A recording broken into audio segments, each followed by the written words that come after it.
we need to talk about exclusivity. Not the awkward conversation that you had back in college. I mean exclusivity in commercial leases. Picture this. You're a small business, you open up a bakery in a busy strip mall. You've sunk money into the build-out, done your marketing, hired your team, you're ready to go. Then 6 months later, a Dunkin' Donuts moves in 3 doors down. You ask the landlord, hey, wait a minute, I thought we had something special. But it turns out, you never had an exclusivity clause.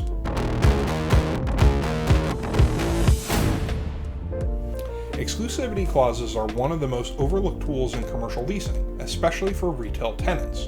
They're exactly what they sound like. A promise from the landlord that they won't lease a space to one of your direct competitors.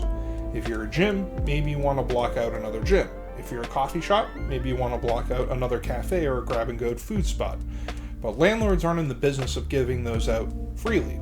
They'll usually say fine, but only if you're actually operating, paying rent, not violating the lease, and they often try and narrow the definition of a competitor as much as possible to keep their options open. Now, at the end of the day, landlords also want you to succeed, because if you succeed, you're able to pay your rent. So, in some sense, it actually is in their interest to provide these exclusivity clauses somewhat freely. There's also a flip side to this. It's called a radius restriction, and that's when the landlord says, okay, we'll keep competitors out, but you can't open another location within, say, 5 miles of this location. It's a two-way street. They don't want you to dilute your customer base, which would imperil your ability to actually pay your rent.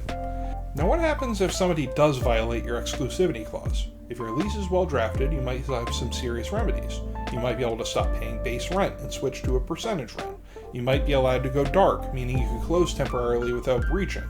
Or in some cases, you might even have the right to terminate your lease altogether and get reimbursed for your build-out costs. But all of that depends on having the right language in your lease. The truth is, these clauses can make or break a business, especially in retail where margins are super thin and competition is fierce. And they're almost always never standard. They have to be specifically drafted for your particular business. So if you're helping a client negotiate a lease or signing one yourself, don't assume you're exclusive just yet because it feels like a good fit. You have to put it in writing. Because relationships change, and if it's not in the lease, it doesn't exist. So I want to thank you for watching. If you found this helpful, hit like, subscribe for more content on commercial real estate and business law, and drop a comment if you run into these exclusivity issues yourself. I'll see you in the next video.